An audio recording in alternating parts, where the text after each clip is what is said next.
My wife does interior design stuff, but honestly, she only takes like a handful of clients a year. It's more like a hobby that brings in a little extra money for her.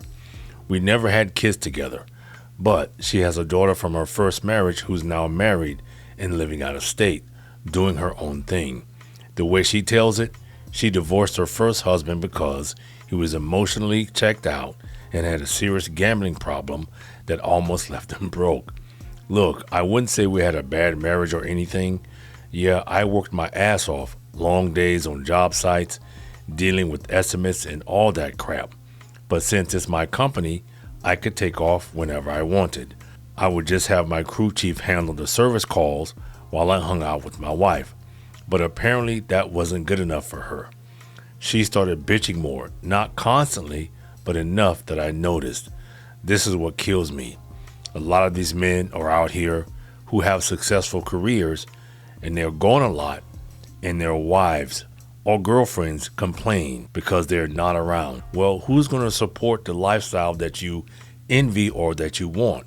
So I start noticing she's spending way more time with her girlfriends doing whatever. She'd often cancel our dinner plans to hang out with them, which made me mad. You'd think at her age, those days of hanging out all the time were behind her, but I was wrong. I didn't make a big deal about it. Figured she was just going through some phase or something, but nope. She was out there cheating on me, and I had no freaking clue. She wasn't throwing up major red flags, or maybe she was, and I just missed them. But one thing that really stood out, she stopped being touchy-feely with me. When we'd watch TV, she'd be right up against me, hand on my leg, head on my shoulder, something. But then she started sitting way over on the other side of the couch with her knees pulled up to her chest. I noticed it happening more and more, but I kept my mouth shut. Yeah, that's a red flag. If your woman is usually affectionate, wants to be under you all the time, wants to touch you, and all of a sudden she stops, that's a red flag. Look, after years of dealing with customers and running crews, you learn to pay attention to stuff. So I started keeping mental notes about all this weird behavior, but I definitely missed something big along the way. So one night I get home around 7:30 and she's not there, which is weird as hell because she didn't have any client meetings that day. No call, no text, nothing. She doesn't roll in until after 2 in the damn morning. Okay, if you're in a relationship or marriage, there's no reason for you to be coming home at 2 in the morning. Those days are gone. You make a commitment to someone. If you're coming in that late and you have a significant other at home, that's disrespectful. Plain and simple. I didn't even say anything, just filed it away in my head. But I was on fire on the inside. The next morning, I head to the shop while she's still passed out. Didn't bother waking her up. Around lunchtime, she texts me this lovey-dovey crap about missing me and hoping I'm having a good day. Well, I didn't respond. I just didn't text her back. I always text her back, but this time, nah. So when I got home that night, she's all, "Why didn't you text me back?" I'm like, "Oh yeah, got swamped with emergency calls and equipment deliveries. Totally spaced it out." She made this fancy dinner with candles and everything. We watched a documentary, but she's sitting way the hell over on the other end of the couch again. But here's where it gets weird. After dinner and the movie, she's suddenly all over me, wanting to fool around. First time in over 2 months, made no sense. Yeah, it does make sense. He doesn't know what it's called. It's called love bombing. It's a tactic they use to throw you off their scent. I've said this before. A lot of us men miss it. A few days later, I was cleaning and doing some maintenance on her car, and I noticed she needed an oil change. That's when I found this parking receipt from some hotel in downtown Philly stuffed in her center console. We live in Pittsburgh. That's like a 4-hour drive. The receipt is from 2 weeks ago when she was supposedly at some evening ceramic workshop. I snap a picture with my phone, put it back exactly where I found it, and don't say a word when I go back inside. That's when I decided I had to dig deeper. I need to know what the hell she was doing at a hotel in Philly. We know what she was doing. So I start paying real close attention whenever she says she's got a ceramic class or a meeting with clients. I spent about 5 days going through everything I could find. I check our laptop and her tablet whenever I get a chance, spending hours looking for anything. I found absolutely nothing. Her browser's history is spotless. Yeah, a lot of people don't really know how to thoroughly clean a browser. Plus, she's gotten super protective of her phone. Takes it everywhere. I mean everywhere. She never leaves that thing unattended. Used to leave it lying around all the time. Now, a lot of people would be like, dude, just ask her about the hotel. Nah, man, I need proof before I start throwing accusations around. Yeah, he's doing the right thing. Gather evidence in silence. My old man taught me that. We've been married 13 years. She's never pulled this crap before. And going over a month without sex, that's never happened. I gotta know what's really going on here. Things really went to shit one Saturday when she took off for this weekend ceramics retreat with her so-called girlfriends. She leaves on Friday at 6 p.m. and doesn't return until Monday afternoon, which means almost 3 whole days with barely any contact. Your wife disappears for an entire weekend and barely checks in? Come on, man. And I bet she didn't send him any pictures either. Of course she won't, because she was cheating. I'm calling, texting, nothing. Just these short little texts back. Won't actually talk to me on the phone. That weekend was it for me. I was done. We get into a huge blowout fight about it. She starts calling me paranoid and controlling. Says I'm trying to suffocate her and monitor everything she does, and that she was enjoying her time with her girlfriends. After that fight, our house felt like I was living with some stranger who hated my guts. But honestly, I didn't even care anymore. So I'm at work one day looking up private investigators online. This was the 3rd time she pulled this disappearing act. I set up a phone meeting with this PI and told him that all I've gotten is her coming home super late a few times and then going totally radio silent when she does. And when she travels, she doesn't contact me or anything. I reach out to her and nothing. The next day, I met him at his office in downtown Pittsburgh. I bring photos, her car info, her client list, names of her girlfriends, everything. Guy says he'll get right on it. It takes him 6 weeks to put it all together. Turns out, she's banging 4 different dudes, all guys she met on dating apps. These dating apps are treacherous. The PI even got photos of her coming out of apartments and hotels all over Philly, Harrisburg, and even up in Erie. Now, she was busy. Even though Pennsylvania is a no-fault divorce state, it allows you to file for a fault divorce. So I have options. I'm going to try my best not to pay alimony, but that's going to be tough since I make way more than she does. As soon as the PI gives me all the evidence, I will go straight to a divorce lawyer to figure out my options and get the ball rolling. Yeah, the PIs cost quite a bit of money, but in the long run, they'll save you a lot of money. But they may not do so hot in no-fault divorce states, only if that state has an at-fault option. The lawyer looks at everything and goes, you got a lot of information here, but she's still probably going to get something out of this divorce, even though she caused it. Man, that pissed me off so bad. My wife cheats with multiple guys and still gets a payday. Unfortunately, that's true in a lot of states, unless that state, again, has an at-fault option. I had him file the papers that same day.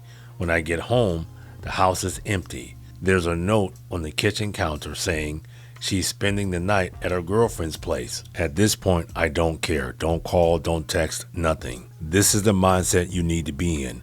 Once you become indifferent, you are on your way to healing. I use the time to start looking at house prices online. This place is going on the market ASAP, and thank God it's in my name only.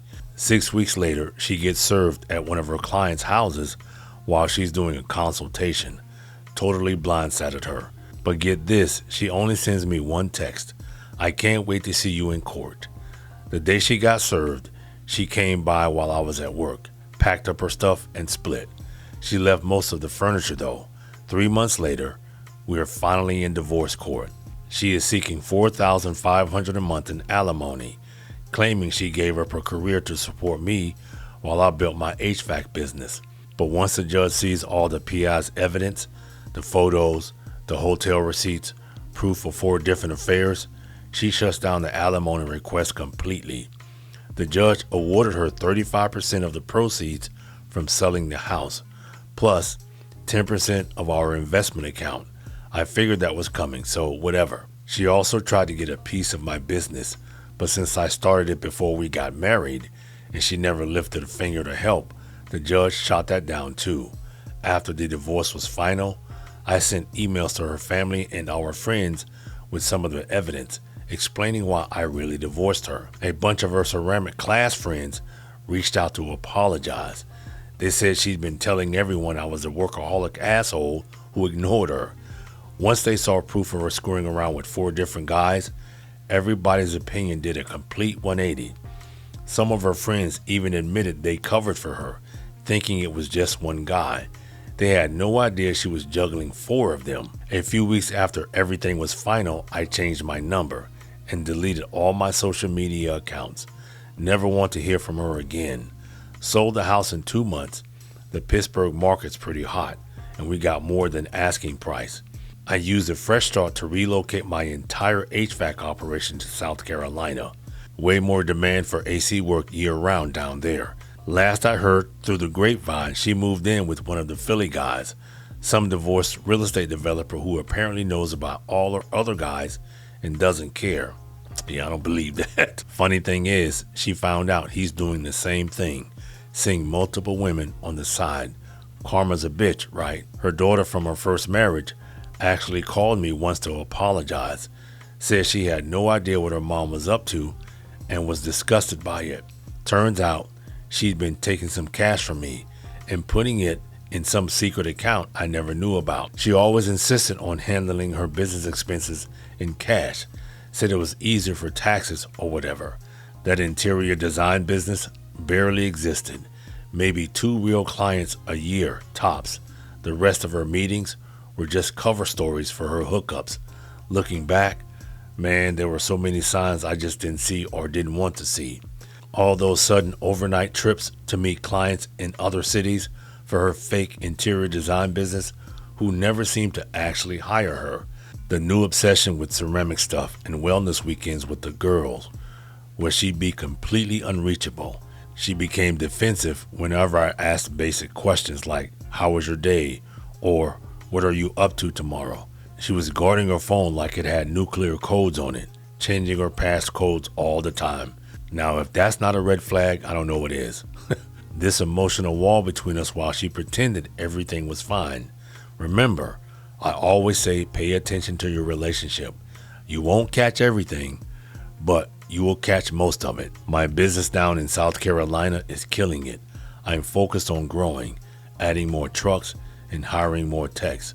I'm staying single for now, just working on my business and enjoying not having to check with anyone about anything. Yeah, the divorce cost me a chunk of change, but getting my self-respect back, getting my peace of mind back, worth every penny. And I will add to that, he will have a lot more money in his pocket. Learn the hard way that being good at running a business doesn't mean you're good at picking a wife.